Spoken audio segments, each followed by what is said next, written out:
Halo, selamat datang di channel ini. Ini adalah video pertama saya. Perkenalkan, nama saya Irwan, dan saya akan menemani kalian ke depannya untuk membahas alur cerita film yang menarik dan tentunya kalian suka. 是赌方的朋友吧？雨夜好，到底想干什么？黑路线。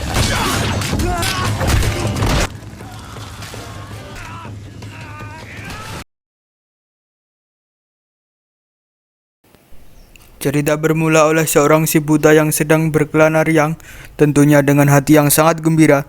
Dia berkelana dengan menuntun kudanya, namun tiba-tiba dia berhenti karena mencium anggur yang sangat enak. Ternyata dia sedang berhenti di sebuah restoran yang menyediakan anggur banyak, karena si pemilik restoran tersebut sedang mempersiapkan pernikahannya. Tanpa pikir panjang, si buta membeli anggur untuk mabuk kepayang.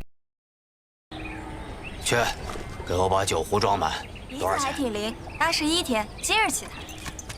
要是想喝2口，就多留一会儿吧。明白了，非亲非故，白喝你的酒。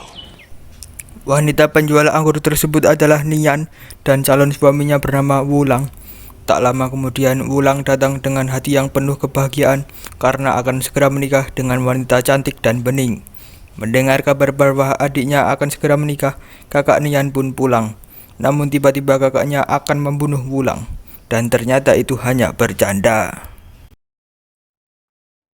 等会儿，我给各位把酒都倒上，我妹妹大喜。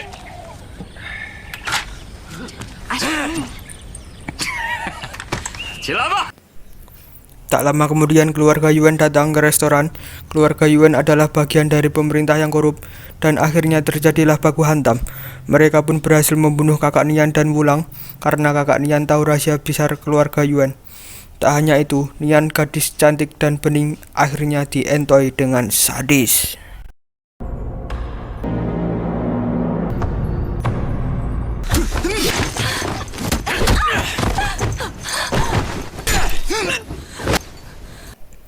Keesokan harinya si buta datang ke pemerintahan untuk meminta pertanggungjawaban, namun ternyata orang itu juga bagian dari pemerintah yang korup.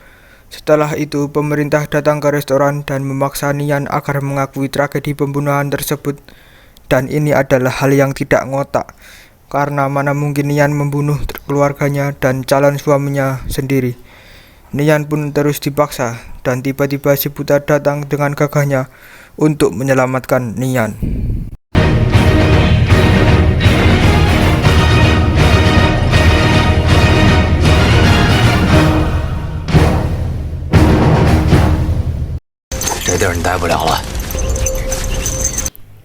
Nian yang sudah tidak mempunyai keluarga dan siapa-siapa lagi, akhirnya memutuskan ikut berkelana dengan si buta.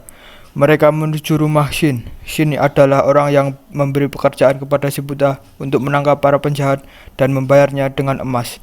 Setelah itu si buta beristirahat dan mandi besar dengan air hangat. Namun Nian ternyata menuju ke markas keluarga Yuan. Nian mengamuk dan meminta pertanggungjawaban atas kematian keluarganya.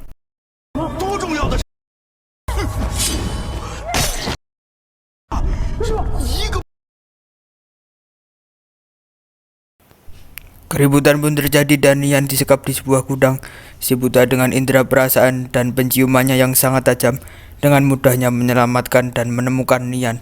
Walaupun terjadi baku hantam sedikit, si buta membawa Nian ke rumah Shin untuk dirawat dan diobati, dan mereka bertiga pun akhirnya sepakat untuk memperjuangkan keadilan sampai titik darah penghabisan.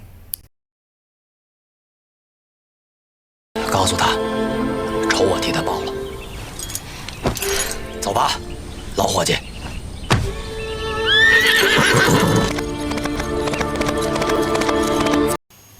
Keesokan harinya si buta berhasil menangkap He Huifeng. He Huifeng adalah bagian dari keluarga Yuan. Kejahatan mereka pun terbongkar, dan Jenderal Guo juga bagian dari keluarga Yuan, akhirnya dihukum cambuk oleh atasannya. Si buta mengikat leher He Huifeng dengan benang tajam dan menyiksanya sedikit. Si buta meminta He Huifeng agar memberitahu tempat kediaman Jenderal Guo. Setelah itu benang tajam juga diikat ke pintu, dan si buta pun pergi. Jenderal Guo membuka pintu itu dan akhirnya He Huifeng terbunuh.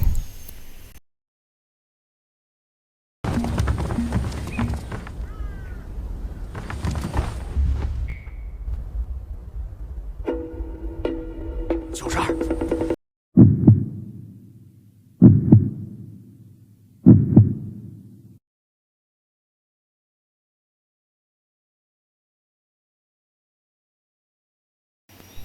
Setelah mendapat hukuman cambuk, mereka juga tak kunjung bertobat.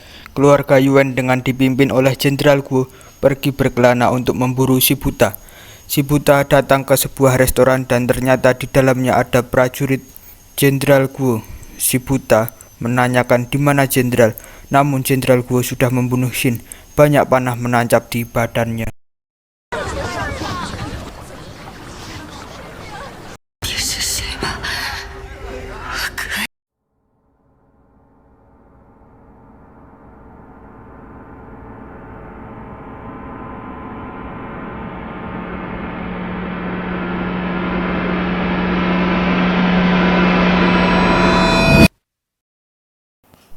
Shibuta sangat marah karena Shin sudah dibunuh. Shibuta menuju markas keluarga Yuan dan terjadilah baku hantam yang sangat epik. Keluarga Yuan yang sedang melakukan upacara pun dibantai habis di halaman rumahnya. Jenderal Guo yang berada di dalam rumah juga berhasil dibunuh oleh Shibuta. Shibuta dan Yan akhirnya hidup dengan tenang, walaupun mereka juga bersedih atas kematian Shin. Dan cerita pun tamat.